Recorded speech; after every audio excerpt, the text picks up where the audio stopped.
It's been days since I've seen a real person. All I see are these undead demons, foul creatures of the night. I don't know who's alive or dead anymore. Ever since my gang split up, I've been alone. I hope John made it. I truly hope he escaped all of this. There's no hope for me at this point. I'm still sick with TB. Though for some reason I feel stronger, almost as if this sickness is an immunity of sorts. I've noticed that zombies tend to avoid me. Whatever that case is, one thing stays true. This really is an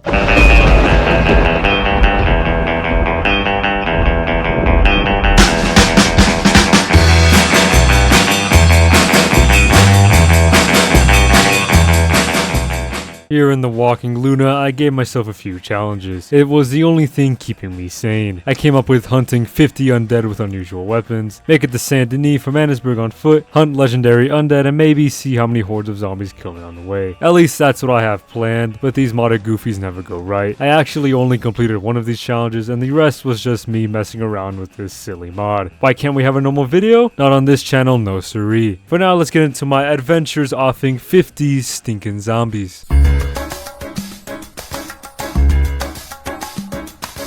Now my definition of unusual weapons is a bit broad. I'm thinking bows, hatchets, and maybe like a varmint rifle. So basically no normal weapons. I don't know, I get paid to make videos, not make genius ideas. I use the bow a lot more than the other ones because it's fun getting one taps and these little kill cams. Most of this challenge was spent running and turning around to hit a few zombies. Repeat this for a good while until you get to the final boss. But before that, let me go through the intricate details, really weave my tale here. Now, I just didn't only use normal arrows, I experimented a bit. I used dynamite arrows, which I think were the most fun. Tell me it isn't great seeing zombies get flung around. I had to ration them as I couldn't exactly sit down and craft more arrows. The fire ones were okay, I just misused them, I'll say. They're meant for crowd control, but I would just use them on a single zombie. They were burned and that's that. I managed to get a few good shots with them, but improved arrows are mostly what I was using. I'd even try small game because I thought they would just bounce off their heads and do chip damage, but after trying out the varmint rifle, I actually kind of regretted it. See, it turns out the zombies are so weak to headshots that a single shot from the varmint rifle will kill them. These are the same zombies that tank shots from repeaters and shotguns. Against regular people, the varmint obviously sucks ass. I mean, it's 22 long rifle. While still a bullet, it's very weak compared to 45 Colt or 44 caliber. With the low recoil of the rifle, it means you can pop off shots in quick succession. Deadeye is OP as you fire off these shots even quicker. Reload times were an issue as I use the Deadeye trick a lot. When you're low on ammo on a gun, flick Deadeye on and off and it's an instant reload. That turned into a varmint rifle review for a bit, but that was almost everything out of this little challenge. I eventually got sick of range and got real close with my hatchets. It reminded me of my vigilante days. This took a minute as hatchet attacks vary. Sometimes it'll be an instant one shot, or Arthur starts chopping up the grounded zombies. Eventually I made it to the final boss, this giant vampire. I didn't get to enjoy this epic boss fight as I one-shotted him and got one-shotted by his post-mortem explosion. So that was challenge 1, but I felt very unsatisfied by the ending. I didn't get the ultra fight I was promised. The ad said a cool fight. Badass. Check it again, shithead. It said a cool boss fight for killing 100 zombies. You only killed 50. For that, you get a mediocre fight. I need that content. I miss the part where that's my problem. I ended up fighting an army of vampires while normal zombies surrounded me. Now it felt like an undead nightmare. I did my thing, throwing fists and tossing hatchets. A few missed, but everyone has their off days. Once I defeated them all, I was satisfied with ending it here. I complete the challenge with maybe a B-. I died a lot. There are 2 types of zombie attacks it seems, normal swipes and the super lunge where they stab you directly in your heart. These attacks come at the worst time, but is there ever a good time in the apocalypse? Whatever that answer is, we can move on to the next challenge.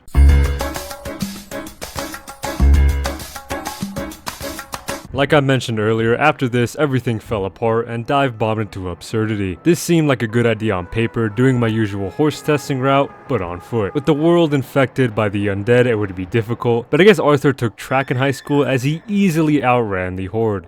It wasn't even close. I resorted to running ahead and sniping them from afar, but this got boring after a while, so I needed a new idea. I figured I should stay still and let them surround me. I retreated to this cabin nearby and set up a Maxim gun outside. It was going well for a bit before the only thing I saw on the map was red. I tried my best, but the gun was overtaken. I held my own, and then the unavoidable stab happened. After that, I respawned at Van Horn and shot this dude for smoking. It's disrespectful if anyone other than Arthur dies to anything lung related, but that ends this excuse of a challenge. After this, I just goof around, so enjoy the rest of the video.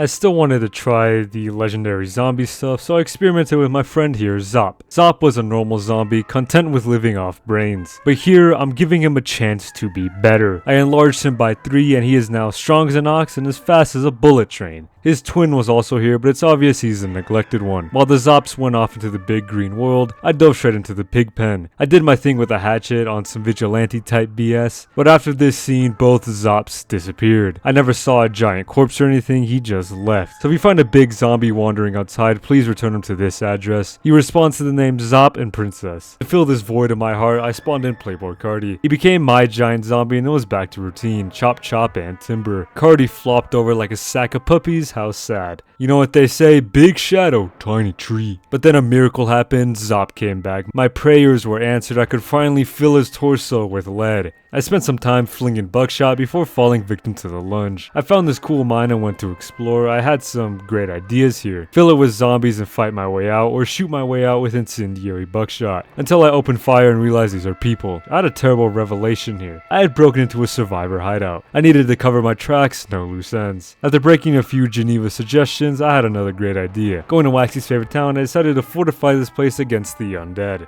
I'd need weaponry and gunmen. I spent far too long trying to get this Maxim gun position just right and I fell a few times. In terms of gunmen, I decided on the best of the best. Mango Planner, Old Man, Afraid of Wolves, Belly, and Bison Man. We came up with a simple plan. We'll just wing it, see what happens then. I had fun with my machine gun, but I did forget to mention the high octane ammo loaded into this thing. I flew a bit too close to the sun and was launched, but I recovered and it was time to get my hands dirty. We fought hard until my own bullet exploded and killed me. I hit a few silly goofies and it ended with most of my team burning to death. Quite the adventure. John and I spawned in the infamous saloon and I lost my cool. I attacked the first person I saw, shoved this dude's head into a fireplace, something light. John and I escaped and engaged in some shenanigans. Eventually though, I snapped. I've been sick of zombies for a while, and that means I need to buckle down and settle for a cure. From what I remember, the zombies arose from a curse, something magical. I doubt Trelawney was behind this. This curse was way beyond his average trick. Maybe the strange man, but no one has seen him for a while. I figured the closest thing was a shaman, and the only one I knew was up in Wapiti. It was a difficult journey, at least 100 feet. John and I would go on the road trip of a lifetime. It was rough and difficult. At times I was worried we wouldn't even make it, but we eventually did. We looked around for the shaman and he was gone. I asked this lady and she said he ran as far as he could. You rats. All of you. Down in these hills, respawn me near this lake. What a story awaits. I spent a good while trying to get a horse. Marusi had died earlier, so he was unavailable, and he hadn't come back as a zombie yet, so I needed something in the meantime. The red chestnut Arabian was too skittish to be useful, so I resorted to the strawberry roan Ardennes. Another issue occurred. I couldn't even get on the damn horse. John and I struggled to hold our ground here. We kept having to fall back and retreat. I died way too many times, but this was the worst part of it. I lost my brother in arms and lost all hope. I contemplated a plan and thought about where the shaman was. I settled on an armadillo due to their previous encounter with plagues. I figured he retreated there to hide in plain sight. With a new destination in mind, I grabbed what I needed from my saddle and went onward. Using the power of plot convenience, I teleported right into Armadillo. I cleaned up the town a bit before finally finding this nerd. He gave me a run for my money but forgot about my plot armor. I died and ended up near Strawberry. The shaman joined me and was ready for yet another brawl. I won and figured it was time to reverse the curse. I had to wing it because personally, I'm not a shaman, I don't know any of this magic. I took his body to ground zero and tried my hand at ancient magic. I poked him a bit with my knives, but instead of being grateful, he went straight for my throat. I redid the process and finally got it. Forcing him to do the ancient dances prophesied on Luna's belly, I hoped this would be enough. I mean, this is the literal dead rising out of their graves and attacking the living. After the sun broke through the clouds, I knew it worked. The shaman outlived his purpose and oops, there he goes. He left some magic residue on my hatchet and then was stuck suspended in the air. One last fuck you. With the apocalypse stopped and the disease cured, I couldn't help but bust into a happy jig. I then of course capped the clone. There could only be one Tacitus. I spent some time resting, contemplating on what I just saw. I need to process everything. I mean, I saw a lot. My friends died, my horse died, I lost everything. For now though, that's the end of this nightmare. Well, there it is, Mr. Tato. There is your requested video. Everyone, please hit him in the comments down below. But for real, here's a list of channel members. Join to get special perks. Like Luna Picks, don't forget the Luna Picks. I have another modded Goofies video idea, but in terms of genuine documentary type videos, I'm pretty dry. I can try my hand at documentary type videos on other media like Mortal Kombat or Breaking Bad, stuff like that. Let me know what you all would like to see in the future. Thank you to those of you that have recently subscribed and been checking out the new content. Stay safe and goodbye.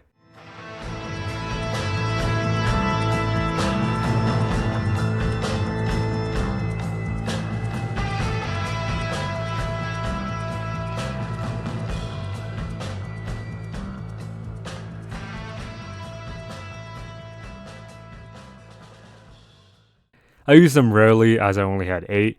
I couldn't exactly sit down and craft some more arrows. The fire ones were okay, I just missed. I spent far too long trying to get. I hit a few silly goofies and ended with most of my team down on the ground dead. I hit a few silly goofies and it ended with most of my team burning to the ground. I hit a few silly goofies and ended up with. I died and ended up with. Wait, what? I died and ended up with a new strawberry. What? I took his body to the ground zero and tried my hand at ancient curses.